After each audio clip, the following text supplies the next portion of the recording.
는 피플인 이슈 두 번째 시간입니다. 그렇습니다. 성남시청, 안동시의회, 용인시청.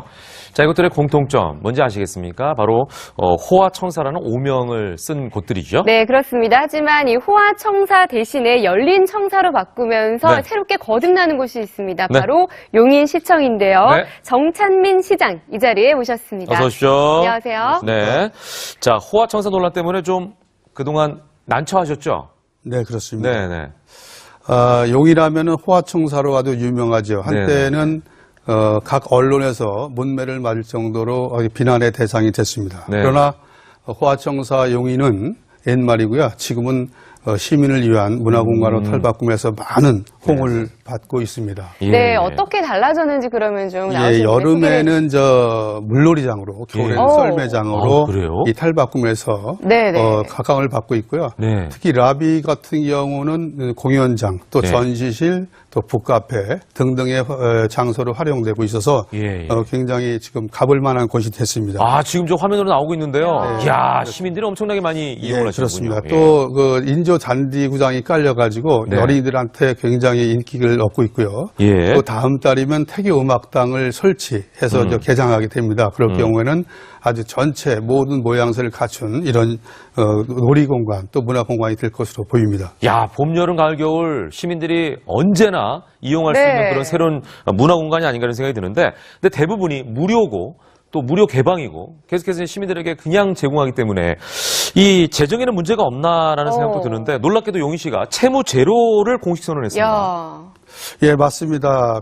제가 네. 취임할 당시에 부채가 경전철과 관련되어 있는 것들, 또 도시공사와 관련되어 있는 것들 등등 합쳐서 한 8천억 원이 넘는 채무가 네. 있었습니다만은 저희들이 모든 시민들과 공직자들이 혼연일체가 돼서 네. 채무 제로를 선언할 수 있었습니다. 오. 경전철 채무 같은 경우는 또 이자가 굉장히 많이 나갔죠. 네, 이자가 네. 나가는 것을 이자가 싼 것으로 갈아타고 또 위에도 분당선 전철 환승 할인을 도입해서 네. 또 활용이 됐고, 또 이렇게 해서 처음에는 한 7, 8천 명이 이용하던 이 경전철이 최근에는 3만 명, 또 많을 때는 한 4만 명까지 육박할 정도로 네, 이렇게 굉장히 활성화되어 있습니다. 네, 대단하시네요. 예, 그렇습니다. 또 우리 경전철 못지않게 우리 용인시를 자극했던 것이 바로 역북 택지개발지구인데요. 예, 예. 네, 네. 이것도 역시 거기서 다시 저희들이 판매, 세일에 나서서 잘 네. 성공을 거둬가지고 네. 한 5천억 가까운 돈을 세이브할 수 있게 돼서 네. 전체적인 채무 제로를 어. 할 수 있었습니다. 아, 시장님 고생을 많이 하셨네요. 야, 예. 그러면은 네. 예, 그렇습니다. 특히 공직자들은 봉급도 깎고 수당도 반납해 가면서 네, 네. 열정을 보였고, 특히 지역의 시의원님들, 또 도의원님들, 또 국회의원님들까지 이렇게 혼연일체가 돼서 네. 오늘의 이런 결과를 만들어냈다고 생각을 합니다. 네, 그러면은요. 모두가 함께 힘을 모았기 때문에 가능하지 않나요? 네네네. 그렇고 또 재정 여유분은 어디에 또 쓰이는지도 궁금합니다. 예, 그 가정집 같은 경우는 대부분이 재정이 어려워지면은 우유를 끊고 식물을 네네네. 끊고 하지 않습니까? 네네. 이 자치단체장이나 자치단체의 경우는 가장 우선이 손을 대는 것이 교육비라든가 네네. 저소득층들에 활용되는 것들을 그렇게 절감을 하고 또 예산을 또 삭감하는 경우가 많거든요. 네네. 그래서 우리 용인시 역시도 똑같은 입장이었었는데, 우선 이제 어느 정도 이제 채무가 정리가 됐으니까 네. 앞으로는 그동안에 못했던 교육 지원비, 또 소외층에 있는 노인, 또 부녀자들, 네. 또 가정주부 등등 또 소외층에 있는 편모 가정 이런 데 심혈을 기울여서 네. 적극 투자할 생각으로 갖고 있습니다. 네. 근데 이제 많은 정책들을 소개해 주셨는데, 그동안에는 사실 보여주기식 행정이라는 비판도 있었거든요. 네네. 이런 불신은 어떻게 극복하셨어요? 네, 그렇습니다. 저희들도 자치단체장들은 대부분이 이제 치적을 많이 쌓으려고 애를 쓰죠. 네네. 예를 들어 공연장을 만든다든가, 복지관을 만든다든가, 체육관이라든가, 스포츠센터를 만들어서 주민들한테 호감을 살려는 그런 심리가 있죠. 저는 네네. 마찬가지로 그렇습니다. 그래서 근데 결국은 이것이 자치단체를 망가뜨리는 주 원인이 되거든요. 네네. 그래서 저희들이 지금은 앞으로는 모든 100억 이상 아니면 또 큰 액수가 들어가는 사업에 대해서는 충분히 여과 기능을 갖게 됩니다.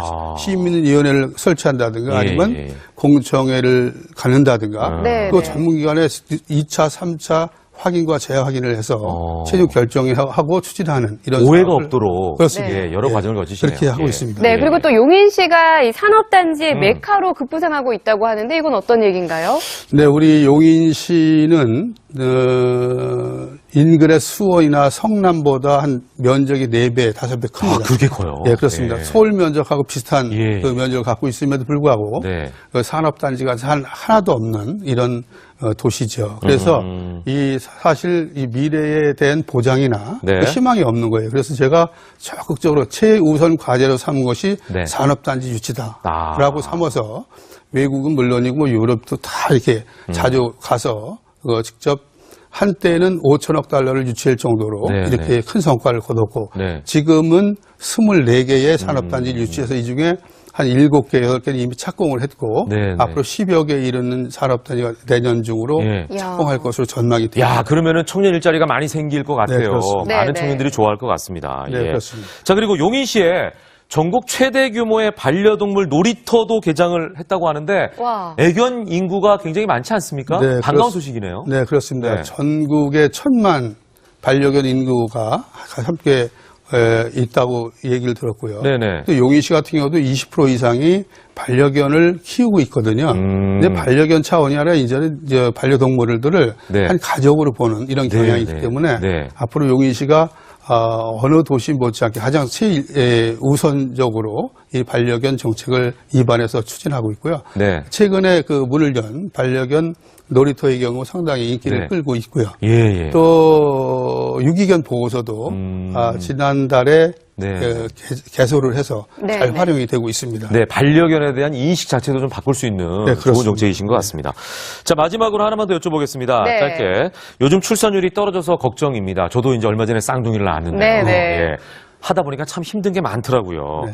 용인시에서 태교 축제를 연다고 하는데 매년 와. 어떤 행사입니까? 저희들이 2년째 네. 태교 축제를 열고 이제 3년째 접어들고 있습니다. 네. 태교는 우리 최고의 그 브랜드라고 생각을 하고 그렇죠. 있거든요. 야. 태교는 색다르지 않습니까? 네네. 근데 우리 용인시가 태교 도시가 된 이유가 있습니다. 네. 태교 신기를 쓴 이사주당이 용인에서 사시다 생을 마감한 그런 도시거든요. 아. 이런 것에 착안이 돼서 예, 예. 특히 용인시는 젊고 예. 아주 젊은 층의 또 신혼 부부들이 많이 삽니다. 예, 예. 그래서 그곳을 그런 이유로다가 오. 시작을 했는데 네. 지금은 뭐 미미하지만 예, 앞으로 예. 굉장히 희망 있는 예. 또 젊은이들한테 아주 밝은 예.